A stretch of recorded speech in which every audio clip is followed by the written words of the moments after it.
আসসালামু আলাইকুম। তো আমরা এখন দেখব ব্যাচ প্রসেসিং, মাল্টি প্রোগ্রামিং আর টাইম শেয়ারিং এই জিনিসটা বুঝবো। কিন্তু তার আগে আমাদের বোঝা উচিত যে প্রসেস কী। সো আমরা যখন কম্পিউটারে একটা কাজ শুরু করি, যখন যেমন একটা পিডিএফ ফাইল দিতে চাচ্ছি অথবা কোনো কিছু প্রিন্ট করতে চাচ্ছি, তখন কিন্তু আসলে আমাদেরকে ইনপুটে কিছু দিতে হয়, তার বিনিময়ে আমরা আউটপুটে কিছু পাই। সো মাঝখানে কিন্তু সিপিইউ একটা কাজ করে। সো যে কোনো প্রসেসের ইনপুট টাইম থাকতে পারে যদি ইনপুট দেওয়ার প্রয়োজন হয়, তারপর সিপিইউ কিছু কাজ করে সেই প্রসেসটা নিয়ে, তারপরে আমরা আউটপুট পাই। সো একটা প্রসেস টাইমকে এই তিনটা কম্বিনেশন আকারে লেখা যায়, যে input time plus CPU time plus output time. আর এখন আমরা দেখব CPU utilization related math. So সূত্রটা হচ্ছে সিপিইউ কত সময় কাজ করছে, অ্যাকচুয়ালি সিপিইউ কত সময় কাজ করছে ইনপুট টাইম বা আউটপুট টাইম ছাড়া। সিপিইউ যত সময় কাজ করছে সেটা ভাগ টোটাল সময়, টোটাল ইনপুট টাইম কত লেগেছে, total CPU time, total output time, এগুলো কম্বিনেশন করে সেটা দিয়ে ভাগ দিতে হবে, আর পার্সেন্টেজের জন্য 100 দিয়ে গুণ করতে হবে। সো আমরা এখন একটা এক্সাম্পল দিয়েই তিন ধরনের মেথডই দেখব। সেটা হচ্ছে মেথড বা টেকনিক যেটাই বলো, সেটা হচ্ছে ব্যাচ প্রসেসিং, মাল্টি প্রোগ্রামিং আর হচ্ছে টাইম শেয়ারিং। সো প্রথমে আমরা দেখি ব্যাচ প্রসেসিং। আগে দেখো, এটা হচ্ছে তিনটা process, P1, process 1, process 2, process 3। Process 1-এর জন্য প্রথমে 2 সেকেন্ড প্রয়োজন ইনপুট দেওয়ার জন্য। মনে করো কিবোর্ডে তোমার 2 সেকেন্ড প্রয়োজন, তুমি কিবোর্ডে কিছু একটা লিখবে, সো সেটা হচ্ছে 2 সেকেন্ড। তারপর বাকি 4 সেকেন্ড হচ্ছে কম্পিউটার বা সিপিইউ সেই তোমার লেখাটাকে প্রসেস করবে, বা তুমি যাই করতে বলছো সেই কাজটা করবে। এবং 2 সেকেন্ড প্রয়োজন হচ্ছে আউটপুট দেওয়ার জন্য। ধরো তুমি প্রিন্ট করতে চাচ্ছ, সো 2 সেকেন্ড প্রয়োজন সেইটা প্রিন্ট করার জন্য। একইভাবে প্রসেস 2, প্রসেস 3 যে কোনো ধরনের কাজ হতে পারে, তাদের ইনপুট টাইম এখানে তিনটারই ইনপুট টাইম 2 সেকেন্ড, এটা আলাদা আলাদাও হতে পারে। সিপিইউ টাইম প্রথম কাজটার জন্য 4 সেকেন্ড প্রয়োজন, দ্বিতীয় কাজটার জন্য 3 সেকেন্ড, তৃতীয় কাজটার জন্য 7 সেকেন্ড। আউটপুট আবার তিনটারই সেম দেখতে পাচ্ছি আমরা। সো আমরা এখন যাব ব্যাচ প্রসেসিংয়ের ক্ষেত্রে। আচ্ছা, এটা হচ্ছে ইনিশিয়াল টেকনিক ছিল আসলে, যেটাতে কি হয়, একটা প্রসেস পুরোপুরি শেষ হবে, তারপর আরেকটা প্রসেস শুরু হবে। অর্থাৎ প্রসেস 1-এর ইনপুট নেওয়া হবে, তুমি কিছু একটা লিখলে, সিপিইউ সেটা প্রসেস করলো, প্রিন্ট হলো, তারপরে তুমি আরেকটা কাজ, ধরো তুমি ওয়ার্ডে কিছু লিখতে চাচ্ছ, একটা মুভি প্লে করতে চাচ্ছ, যাই করতে চাও, এই কাজটা শেষ না হওয়া পর্যন্ত তুমি এই কাজটা শুরু করতে পারবে না। একইভাবে এই কাজটা শেষ না হলে এই কাজটা শুরু করতে পারবে না। এটাই হচ্ছে ব্যাচ প্রসেসিং, মানে একটার পর একটা শেষ না হওয়া পর্যন্ত আরেকটা শুরু করা যাবে না। এটাই যে সমস্যা, সেটা হলো, মনে করো ইনপুট 2 সেকেন্ড তুমি নিয়েছো, এই সময়টা কিন্তু সিপিইউ কিছু কাজ করছে না। সিপিইউ এইটার কাজও করতে পারছে না, এটার কাজও করতে পারছে না, এটার কাজও করতে পারছে না। তারপর তুমি 4 সেকেন্ড এটার জন্য সিপিইউ ইউজ করলে, তারপর যখন আউটপুট দিচ্ছ সেই সময়টা কিন্তু সিপিইউ আবার কারো কাজই করছে না, সিপিইউ আইডল অবস্থায় থাকছে, অলস অবস্থায় থাকছে। সো এটা কিন্তু এফিসিয়েন্ট না, কারণ সিপিইউ অনেক সময় ধরে চুপচাপ বসে আছে কোনো কাজ না করে। বরং এই সময়টুকু যদি ওকে আরও কোনো কাজ দেওয়া যেত, সেটা বরং আরও ভালো হতো। সো আমরা আগে ব্যাচ প্রসেসিং দিয়ে এটা সলভ করি, ঠিক আছে? সো এখানে দেখতে পাচ্ছ, এখানে লিখে নিয়েছি প্রসেস 1, প্রসেস 2, প্রসেস 3। প্রসেস 1-এর জন্য input time, CPU time, output time, একইভাবে প্রসেস 2 এবং 3-এর জন্য। সো এটা হচ্ছে সবচেয়ে সহজ, এটা সাধারণত এক্সামে খুব বেশি দেয় না, তবুও এমসিকিউ টাইপ কিছু আসলে এটা দিতে পারে। সো প্রসেস 1 সম্পূর্ণ শেষ হবে, তারপর প্রসেস 2 সেটা সম্পূর্ণ শেষ হবে, প্রসেস 3। অর্থাৎ এটা একদম লিনিয়ার বলা চলে, যে প্রথমে ইনপুট 2 সেকেন্ড নিবে, সিপিইউতে 4 সেকেন্ড কাজ হবে, তারপর আউটপুট 2 সেকেন্ড দিবে। একইভাবে এটা সম্পূর্ণ শেষ হওয়ার পর প্রসেস 2 লিনিয়ারলি যাবে, তারপর প্রসেস 3 লিনিয়ারলি যাবে, যার ফলে কিন্তু পুরো সময়টাই অপচয় হচ্ছে। এখন দেখো সিপিইউ ইউটিলাইজেশন, টোটাল সিপিইউ কত সময় কাজ করেছে। সিপিইউ কিন্তু টোটাল কাজ হচ্ছে অনেক সময়, সিপিইউ কাজ করেছে এই সময় 4 সেকেন্ড, এই সময় 3 সেকেন্ড, আর এই সময় 7 সেকেন্ড, অর্থাৎ টোটাল 4 + 3 + 7। আর সর্বমোট কত সময় অপচয় হয়েছে input plus output plus CPU নিয়ে, সেটা হচ্ছে নিচে। সো ইনপুটের জন্য প্রথমটার জন্য 2 সেকেন্ড, তারপর সিপিইউর জন্য 4 সেকেন্ড, আবার এটার আউটপুটের জন্য 2 সেকেন্ড, এভাবে আমরা সবগুলো যোগ করেছি। দেখা যাচ্ছে টোটাল সময় কিন্তু অনেক বেশি লেগেছে, তাই না? 26 সেকেন্ড, প্রায় ডবলের কাছাকাছি। আর সিপিইউ আসলে কাজ করেছিল তার মধ্যে 14 সেকেন্ড। বাকি যে 12 সেকেন্ডের মতো সময় দেখছো, এটা কিন্তু ইনপুট আউটপুট কাজ করেছে। সিপিইউ সেই সময়টা আইডল অবস্থায় ছিল, অর্থাৎ অলস ছিল, কোনো কাজ হয়নি, যেটা এফিসিয়েন্ট না। সো এটার পার্সেন্টেজ হয়েছে 53.85%। এখন আমরা দেখব মাল্টি প্রোগ্রামিং। মাল্টি প্রোগ্রামিং মূলত এই সমস্যাটা সমাধান করার চেষ্টা করেছে, যদিও পুরোপুরি সমাধান হয়নি। সো আমরা এখানে দেখতে পেয়েছি যে যখন সিপিইউ যখন এইখানে ইনপুট আউটপুট চলছিল অন্য প্রসেসগুলোর, তখন সিপিইউ কোনো কাজ করতে পারছিল না। মাল্টি প্রোগ্রামিংয়ে এই সমস্যাটা সমাধান করার চেষ্টা করা হচ্ছে। যেমন যখন একটা প্রসেস ওয়েট করছে, মানে মনে করি যে প্রসেস 1টা যখন আউটপুট দিচ্ছে অথবা প্রসেস 2 যখন ইনপুট নিচ্ছে, এই সময়টুকু অন্য সিপিইউ যেন ফাঁকা না থাকে, অন্য কেউ যদি রেডি থাকে তাহলে সে সিপিইউ ইউজ করতে পারবে। অর্থাৎ সহজভাবে বোঝার চেষ্টা করুন যে যখন সিপিইউ ফাঁকা আছে তখন অন্য কেউ যদি রেডি থাকে তাহলে সে সেটা ব্যবহার করতে পারবে। এই কাজটা এখানে করা হয়েছে। আমরা যদি এটা সলভ করি তাহলে আমরা আরও সহজে বুঝতে পারব। তো প্রথমে হচ্ছে প্রসেস 1। এখন প্রসেস 1-এর তো সিপিইউ নেওয়ার জন্য আগে রেডি হতে হবে। ইনিশিয়াল টাইম বা ইনপুট নেওয়ার জন্য এই টাইমটা মাস্ট প্রয়োজন। সো প্রথম 2 সেকেন্ডও কী করছে, ও ইনপুট নিচ্ছে, আপনি কিছু একটা কিবোর্ডে লিখছেন ধরুন। তারপরের 4 সেকেন্ড ওর কী করা প্রয়োজন, সিপিইউ ইউজ করা প্রয়োজন। সো ও যখন ওই 4 সেকেন্ড সিপিইউ ইউজ করবে তখন কিন্তু আগে কি হচ্ছিল, 4 সেকেন্ড যখন ইউজ হচ্ছিল তখন কিন্তু অন্য কোনো কাজ হচ্ছিল না। আর এই সময়টাতে আমরা কি করব, যখন প্রসেস 1 4 সেকেন্ড সিপিইউ ব্যবহার করছে তখন প্রসেস 2 এবং প্রসেস 3 ইচ্ছা করলে যদি তারা রেডি থাকে তাহলে তারা তাদের ইনপুট এবং আউটপুটের কাজ করতে পারবে। এটাই হচ্ছে এখানের বেনিফিট।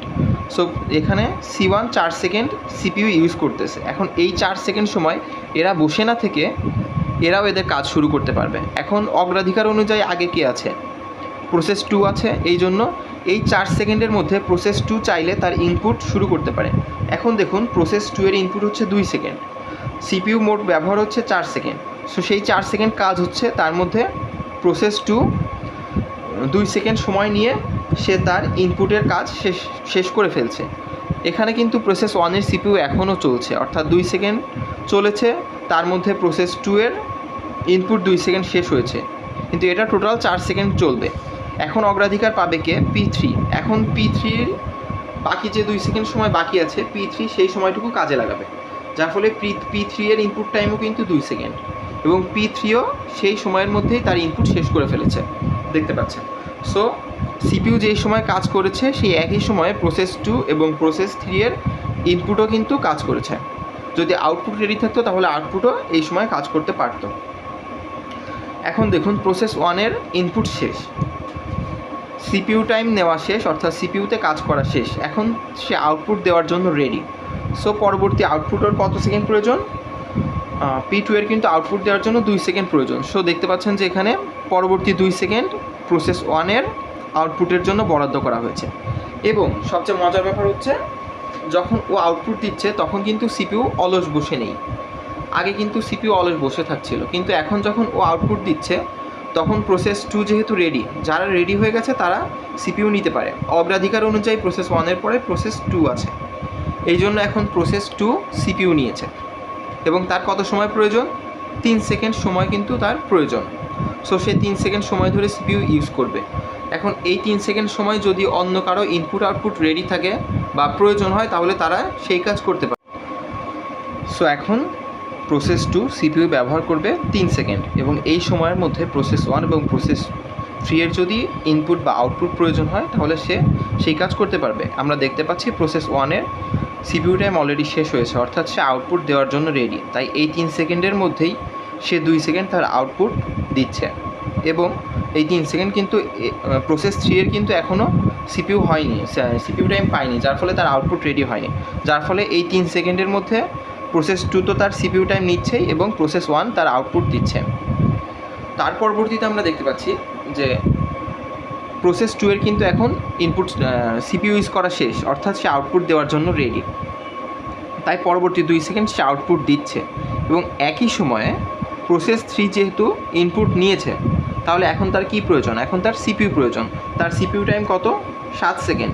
সে পরবর্তী 7 সেকেন্ড ধরে সিপিইউ ব্যবহার করবে, এবং এই 7 সেকেন্ডের মধ্যে প্রসেস 1 এবং প্রসেস 2 এদের কারো যদি আউটপুট বা ইনপুটের প্রয়োজন ব্যবহার করার প্রয়োজন হয় তাহলে তারা ব্যবহার করতে পারবে। আমরা দেখতে পাচ্ছি প্রসেস 2-এর আউটপুট ব্যবহার করার প্রয়োজন ছিল 2 সেকেন্ড, এবং সে আউটপুট দিচ্ছে 2 সেকেন্ড। এই 7 সেকেন্ডের ভেতরেই, অর্থাৎ আলাদা 2 সেকেন্ড না, এই 7 সেকেন্ডের ভেতরেই ও আউটপুট দিয়ে দিচ্ছে 2 সেকেন্ড। অর্থাৎ মনে করুন যে আপনি কোনো একটা কাজ করছেন কম্পিউটারে, কোনো একটা ভিডিও প্রসেস হচ্ছে বা ভিডিও এডিট হচ্ছে এবং একই সময়ে প্রিন্টিংয়ের কাজও চলছে, অর্থাৎ দুইটা কাজ প্যারালালি চলছে, যার ফলে কিন্তু অতিরিক্ত সময় লাগছে না। আগে কিন্তু 7 আর এই 2 সেকেন্ড আলাদা আলাদা লাগছিল, 9 সেকেন্ড লাগছিল, কিন্তু এখন এই 7 সেকেন্ডের মধ্যেই এই 2 সেকেন্ডের কাজও হয়ে যাচ্ছে।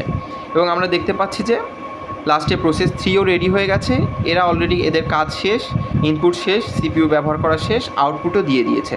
শুধুমাত্র প্রসেস 3 এর আউটপুট বাকি আছে, তাই প্রসেস 3 তার আউটপুট দিচ্ছে।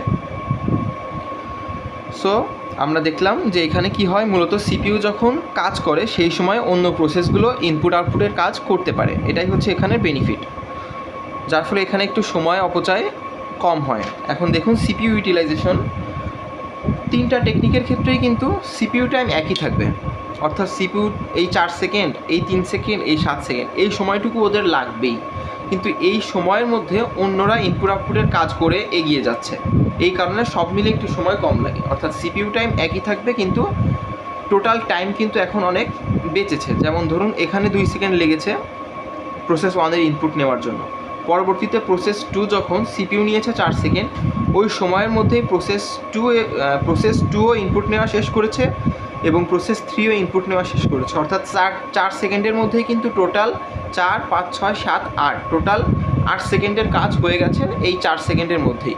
অর্থাৎ আসলে কত সেকেন্ড সময় লেগেছে? 4 সেকেন্ড, সেই জন্য ম্যাক্সিমাম কত লেগেছে? 4 সেকেন্ড। এখানেও দেখুন সিপিইউ 3 সেকেন্ড কাজ করেছে এবং তার মধ্যে প্রসেস 1-এর 2 সেকেন্ড আউটপুট দেওয়া হয়েছে, যার ফলে 3 সেকেন্ডের মধ্যেই 5 সেকেন্ডের কাজ কিন্তু কভার হয়ে গিয়েছে। অর্থাৎ টোটাল টাইম লেগেছে কত? 3 সেকেন্ড ম্যাক্সিমাম।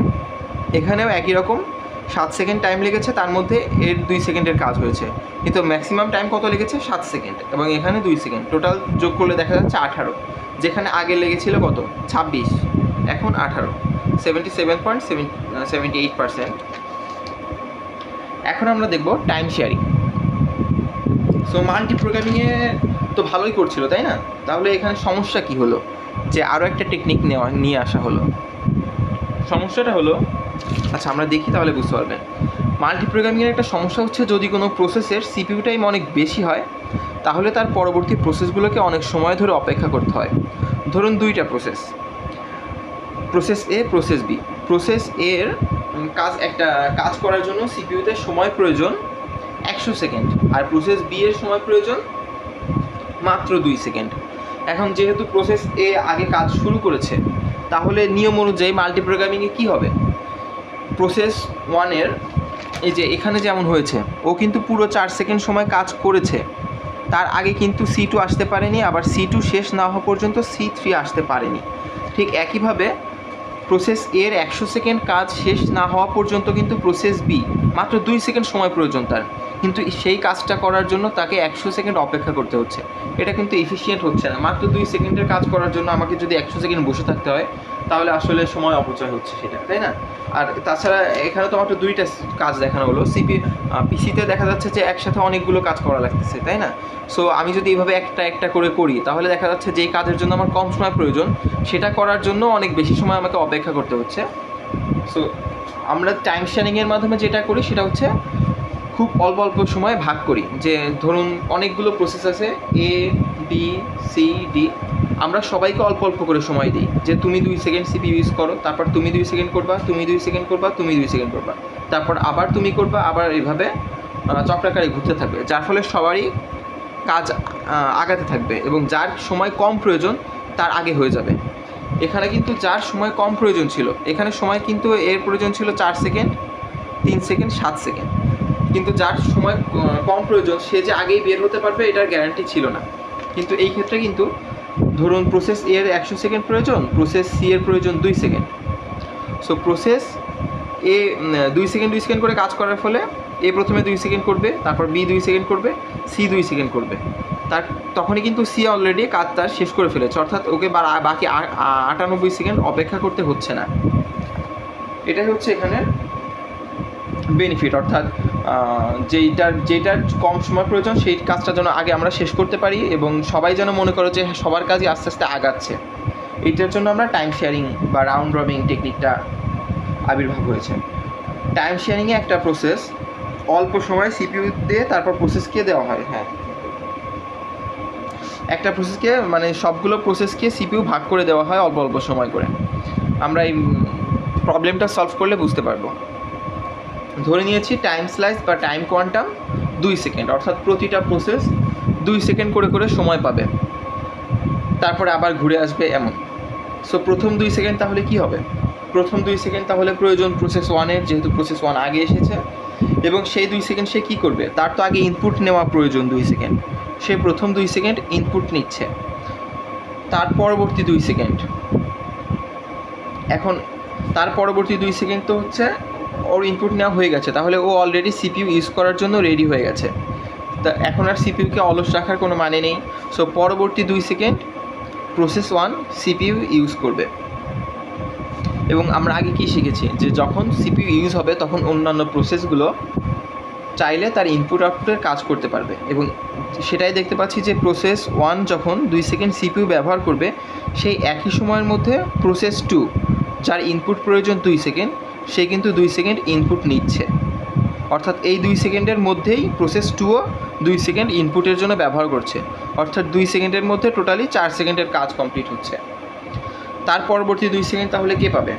যেহেতু সিপিইউ P1 2 সেকেন্ড পেয়ে গেছে, আমরা বলেছি 2 সেকেন্ড 2 সেকেন্ড করে সবাই পাবে ভাগ করে করে, তাহলে P1 এর পরে কে আছে? P2, তাহলে পরবর্তী 2 সেকেন্ড পাবে P2,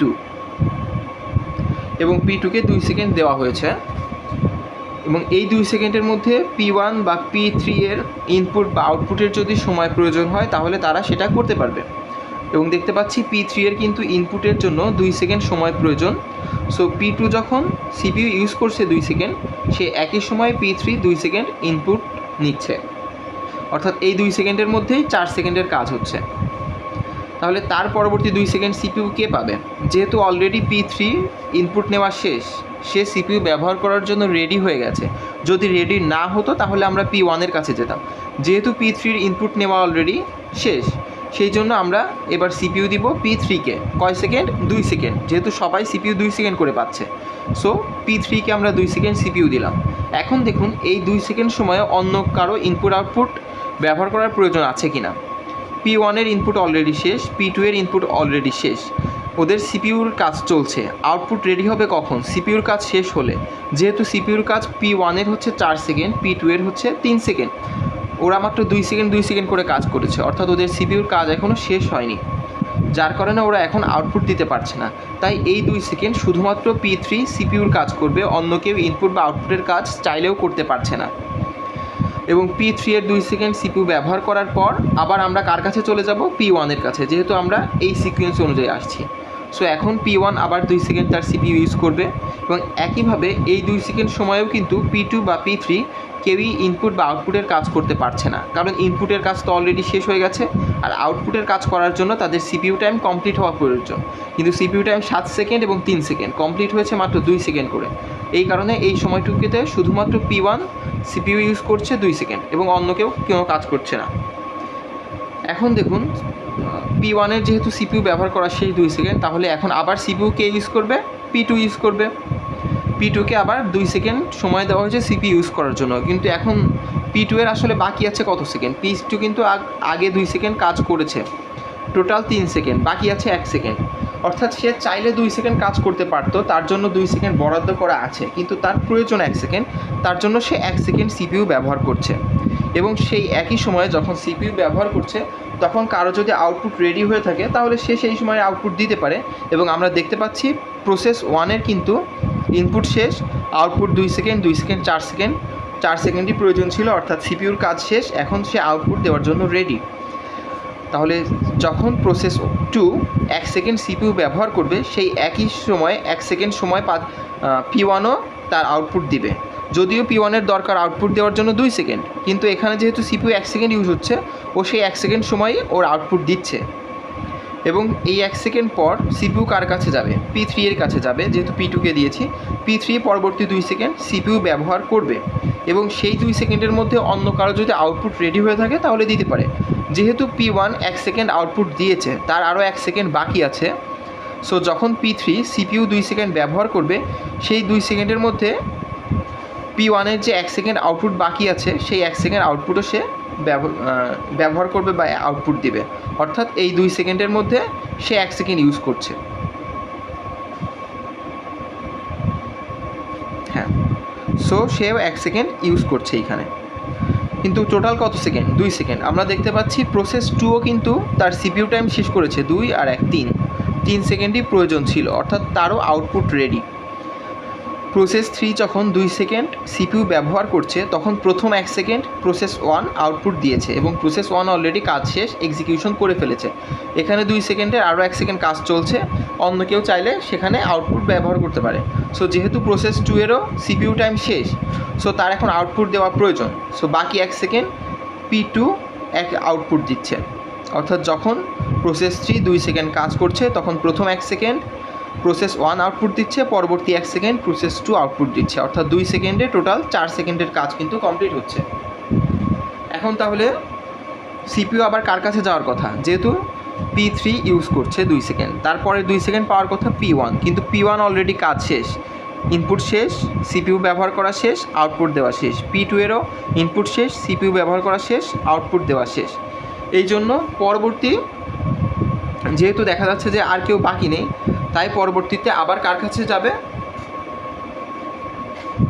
আবারও P3 আবার সিপিইউ ইউজ করবে, 2 সেকেন্ড করেছে এবং পরবর্তী 2 সেকেন্ডও P3 সিপিইউ ইউজ করবে।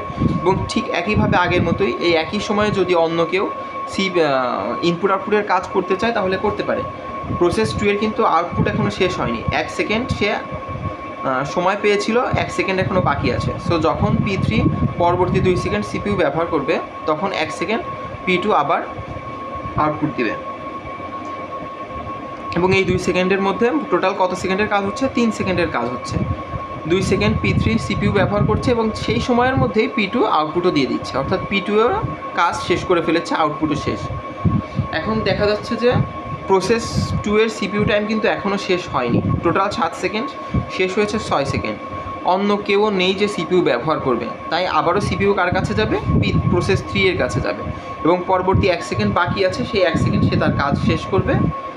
এই যে C3 1 সেকেন্ড কাজ শেষ করছে, কাজ শেষ করার পর এখন সে আউটপুট দেওয়ার জন্য রেডি হয়েছে, তাই পরবর্তী তার আউটপুট দেওয়ার জন্য সময় প্রয়োজন 2 সেকেন্ড, সে 2 সেকেন্ড আউটপুট দিবে।